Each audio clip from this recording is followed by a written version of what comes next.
ఓం గజాయ నమః, ఓం గణాధ్యక్షాయ నమః, విఘ్నరాజాయ నమః, వినాయకాయ నమః, ద్వైమాతురాయ నమః, ద్విముఖాయ నమః, ప్రముఖాయ నమః, సుముఖాయ నమః, సుప్రదీపాయ నమః, కృతినే నమః, సుఖనిధయే నమః, సూర్యాధ్యక్షాయ నమః, సూరాగ్నినాయ నమః, మహాగణపతే నమః, మాన్యాయ నమః, మహాకాలాయ నమః, మహాబలాయ నమః, హేరంబాయ నమః, లంబాజటాధరాయ నమః, అశ్వగ్రీవాయ నమః, మహోద్ధరాయ నమః, మదోత్కటాయ నమః, మహావీరాయ నమః, మంత్రినే నమః, మహావీరాయ నమః, మంగళస్వరూపాయ నమః, ప్రమాదాయ నమః, ఓం ప్రథమాయ నమః, ఓం ప్రజ్ఞాయ నమః, విఘ్నకర్తే నమః, విఘ్నహంత్రే నమః, విశ్వనేత్రాయ నమః, విరాట్పతయే నమః, శ్రీపతయే నమః, వకాప్తాయ నమః, శృంగారిణే నమః, ఆశ్రితవత్సలాయ నమః,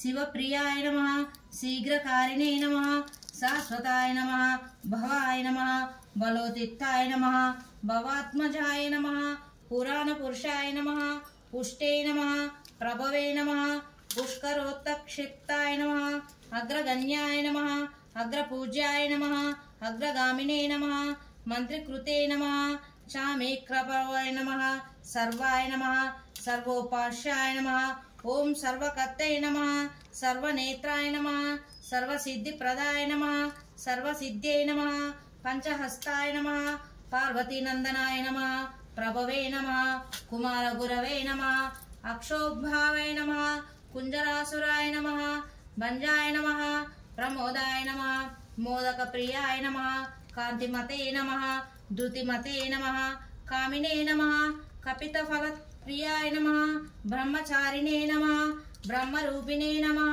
బ్రహ్మ విద్యా విభవే నమః, జిష్ణవే నమః, విష్ణుప్రియాయ నమః, భక్తజీవాయ నమః, జీవమన్మదాయ నమః, ఐశ్వర్యకారణాయ నమః, జయాయ నమః, యక్షకిన్నరే నమః, సేవితాయ నమః, గంగాసుతాయ నమః, ఓం గణైదశీయాయ నమః, ఓం గంభీరనిదాయ నమః, ఓం వటవే నమః, అభిష్టవరదాయ నమః, జ్యోతిషే నమః, భక్తనిధే నమః, భాగగమ్యాయ నమః, మంగళప్రదాయ నమః, అవ్యక్తాయ నమః, అపాకృత ప్రకారాయ నమః, ఓం సత్యధర్మిణే శక్తే నమః, సర్వనిధినే నమః, మహేశాయ నమః, దివ్యంగాయ నమః, మణికింకమేకలాయ నమః, సమస్త దేవతాయ నమః, మూర్తయే నమః, సనిష్టవే నమః, సతోతిత్కాయ నమః, విఘ్నధారకారిణే నమః, విశ్వదృశే నమః, విశ్వరక్షాకృతే నమః, కళ్యాణ గురవే నమః, ఉన్మత వేష పరజాతియే నమః, సమస్త జగదారాయ నమః, సర్వేశ్వర ప్రదాయ నమః, ఆక్రాంచిత చిత్రభవే నమః, ఓం శ్రీ విఘ్నేశ్వరాయ నమః. శ్రీ గణేశ అష్టోత్తర శతనామావళి సమర్పయామి. శ్రీ మదకిలాండ నాయకుడగు భగవంతుని సృష్టి యందు శ్రేష్టమైన భరత భూమి కలదు. దాని యందు అర్యావర్తనమును పుణ్యభాగము కలదు. అందు సర్వవృక్ష శోభితము, బహు పక్షి నివాసము, సుందర సరోవరయుక్తం, మునీశ్వర దివ్యాశ్రమ విలసితమగు నైమిసారణ్యము కలదు. ఆ అరణ్యమున సహస్ర వర్ష సత్రయాగం చేస్తున్న సౌనకాది మహర్షులకు, సూత మహర్షులకు, సూత మహాముని పౌరాణిక గాథలకు బోధించుచుండెను. అచ్చటినొకనాడు దైవవశము అరణ్యాసనము చేస్తున్న ధర్మరాజు తమ్ములతో ద్రౌపదితో వచ్చి ఋషులకు సూతనుకు నమస్కరించి సూతునకిట్లా నేను, మహాత్మా, మీ దర్శనం వలన మా పాపాలు నశించినవి. మేము జ్ఞాతుల చేత రాజ్య సంపదలను పోగొట్టుకుంటిమి. మరలా రాజ్యాదులు లభించజేయు వ్రతమేదైనా మాకు దయతో ననుగ్రహింపుడు.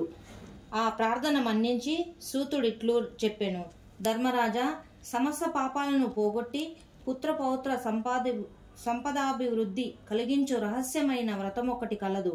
దానిని తొల్లి సాంబశివుడు కుమారస్వామికి తెలిపారు. ఒకనాడు కైలాసంన కల్పవృక్షమున స్వర్ణాసన పరమశివుడు కూర్చుండి ఉండగా కుమారస్వామి వచ్చి నమస్కరించి, లోకాన మనుజులు పుత్ర పౌత్ర సంపదలతో అభ్యుదయం పొందుటకే వ్రతం చేయవలెనని ప్రశ్నించెను. శివుడు, కుమార, ఆయును సంపదలను వృద్ధి చేసే వినాయక వ్రతం ఉన్నది. భాద్రపద శుక్ల చతుర్థి నాడు పాంతకాలంలో స్నానము చేసి నిత్యకర్మలను చేసి శక్తి కొలది బంగారంతో లేక వెండితో లేక మట్టితోనైనా వినాయక ప్రతిమను చేసి గృహోత్తర భాగమున మంటపము చేసి దాని యందు ధాన్యముతో అష్టదళ పద్మము నిర్మించి దానిపైన గణేశ ప్రతిమ నుంచి శ్వేత గంధాక్షత పుష్ప దూర్వలచే పూజించి ధూపదీపములు సమర్పించి కుడుములు మొదలైన పిండి వంటలు అరటి నేరేడు పండ్లు టెంకాయలు చెరకు మొదలగు వానిని దినుసులు కిరువది ఒక్కటిగా నైవేద్యము చేసి నృత్య గీత వాద్య పురాణ పఠనాదులతో గణపతి పూజ సమాప్తి చేయవలను. వేద విధులైన బ్రాహ్మణులకు యథాశక్తి తాంబూల దక్షిణలిచ్చి బంధువులతో కలిసి భుజించవలయును. ఇట్లు చేసిన వారికి గణపతి ప్రసాదము లభించును, సకల కార్యసిద్ధి కలుగును. మరునాడు కాలకృత్యములు నిర్వర్తించి గణపతికి పునఃపూజ చేసి యథాశక్తి గణపతికి మంచి కృష్ణాజిన దండ యజ్ఞోపవీత కమండల వస్త్రములను సమర్పించి పురోహితులను దక్షిణ వస్త్రమాల్య తాంబూలములతో తృప్తులను చేసి ఇతర విప్రులను దక్షిణ తాంబూదాల భోజనాలతో తృప్తులను చేయవలెను. ఈ వ్రతము త్రిలోక ప్రసిద్ధి ఆయా లోకముల ఉండ రచించబడుచున్నది అని కుమారస్వామికి శివుడు ఉపదేశించను. కావున ధర్మరాజా, నీవి వ్రతము చేసిన శత్రువులను జయించి సంపదలను పొందుదువు. తొల్లి దమయంతి ఈ వ్రతమును ఆచరించి వరించిన నలుని పెళ్లాడెను. శ్రీకృష్ణుడు ఆచరించి జాంబవతిని సమంతకమని సత్యభామను పొందెను. ఆ కథ వినును. సత్రాజిత్తు యాదవ ముఖ్యుడు సూర్యుని వరముచే సమంతకమనిను రత్నమును పొందెను.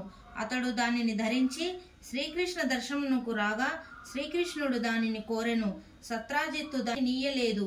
తరువాత కొన్నాళ్లకు సత్రాజిత్తు తమ్ముడు ప్రసేనుడు మణి ధరించి వేటకు పోగా వానిని సింహం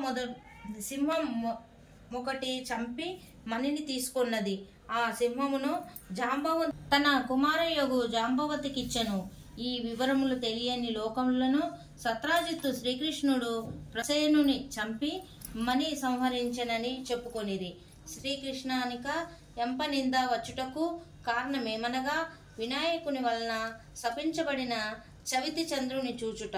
ఆ శాప వృత్తాంతమేమనగా కైలాసమునందనొకనాడు వినాయకుడు దేవతలచే పూజింపబడి నైవేద్యములు స్వీకరించి ఆయాసముతో కుబ్జ రూపమున వచ్చుచుండగా చూచి చంద్రుడు నవ్వెను.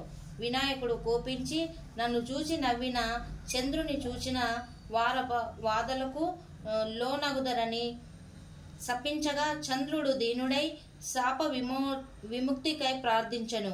వినాయకుడు కరుణించి భాద్రపద శుద్ధ చతుర్థి నాడు చంద్రుని చూసిన వారికి మాత్రమే నీలాపనిందలు కలుగుయున్నని, వారికి కూడా ఆ దినము తన్ను యథావిధిగా పూజ చేసిన ఎడల అపదనిందలు రావని తెలియజేశను. శ్రీకృష్ణుడు జలభద్రాది యాదవులతో కలిసి వినాయక వ్రతము చేసి తర్వాత ప్రసేనజిత్తును వెదుకుచూపోయెను. అతడు క్రమముగా జాంబవతాదిని చేరి అతని మల్లా యుద్ధమునకు జయించెను. జాంబవంతుడు శ్రీకృష్ణుని పరమాత్మగా గుర్తించి మణిని తన కుమార్తెకు జాంబవంతిని సమర్పించెను. శ్రీకృష్ణుడు పురమునకు వచ్చిన తరువాత సత్రాజిత్తు యథార్థం ఎరిగి మణిని తన కుమార్తె యొగు సత్యభామ శ్రీకృష్ణునికి సమర్పించెను. వృత్తాసురుని వధించుటకై ఇంద్రుడు గంగను భూమికి తెచ్చినప్పుడు భగీరథుడను సీతాన్వేషణ కాలమున శ్రీరామచంద్రుడును అమృతమదమునకు ముందు దేవాసురులను కుష్ఠవ్యాధి నివారణకు సాంబుడును వినాయక వ్రతము చేసిరి అని సూతుడు చెప్పగా విని ధర్మరాజు తనను వినాయక వ్రతము చేసి శత్రువులను జయించి సుఖపడెను. తలచిన కార్యములను సిద్ధింపచేయుట చేత వినాయకుడు సిద్ధి వినాయకుడయ్యెను. విద్యారంభ కాలమున పూజించిన విద్యాలాభము ధనార్థి ధనము పుత్రాది పుత్రులను వడయుదురు. వివిధ పూజించేనని మరి ఏ జన్మయందును వైధవ్యము రాదు. అన్ని వర్గముల వారు యథావిధిగా గణపతి వ్రతం ఆచరించిన వినాయకుని అనుగ్రహముచే సకల ఐశ్వర్యములు పొంది సుఖపడుదురు. స్కంద పురాణము నుండి